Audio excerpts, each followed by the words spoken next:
we feel like we have achieved that in our own small way by being cited as an influence on the feminist social movement called Riot Girl. And so that is also what links the work in this room, which is basically about social justice and social progress. And so there is a continuity as well through one's life if you choose to live in that way. And so what is a major focal point of this exhibit is my comic, my 12-page comic called The Battle of Valentine Pier on that wall.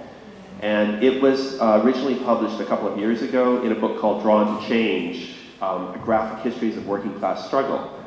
And that book was put out by a collective of people called the Graphic History Collective, who believe that in order that we must understand our history, our past, in order to understand our present, and also in order to make social change for the future. And I think that typifies the work that is in this exhibit right now.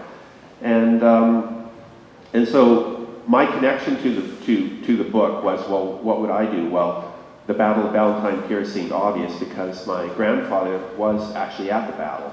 And so that seemed to be the story to tell. And he was a bit of a mystery because he was listed as being born in Berlin, Germany. And yet the rest of my family is from Scotland and England. And so it was always like, why was he born in Berlin? And I asked my dad, and he's like, I don't know. And then I said, well, surely you must have asked him. He goes, nope, never bothered to do that. And so that's the kind of family I came from, which is not too curious about one's history. But I think it was probably because at the time, that's what laborers did, is that they went to where the work was. And so he would have gone from, maybe his family went from England to across the continent and ended up in Germany.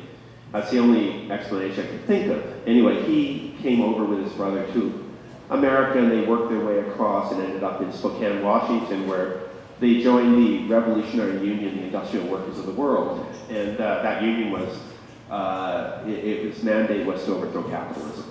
And so he was involved in creating the sidewalks of Spokane, and some of those sidewalks still exist to this day. And he was also in the IWW's marching band and played the trombone. And he was to show up for a practice, but he was late because he was out with a woman. And then when he arrived, they kicked him out of the band because they said that was not a good enough excuse. And so he later told me when I was telling him I was going to play the guitar, he said, well, that's a great way to meet girls. And so that was the revolutionary idea there.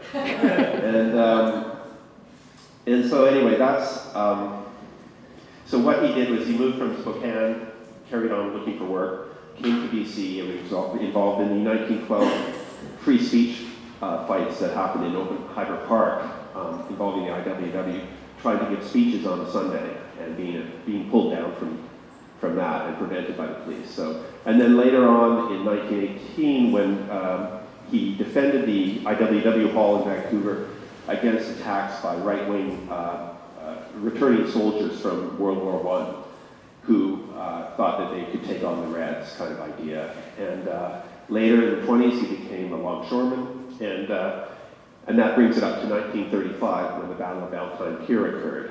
And I will let you read the story from there as to what happened. And also, as we know, there was a play presented at the festival here with Sherry. Sherry's here somewhere at the back, and that is something that I think is still in workshop stage kind of thing. Very much so. Yeah, and so it will be presented, I'm sure, in a full-fledged production next year at some point, right? So. Well, maybe not quite yet. Okay. Well, yeah, hopefully sometime.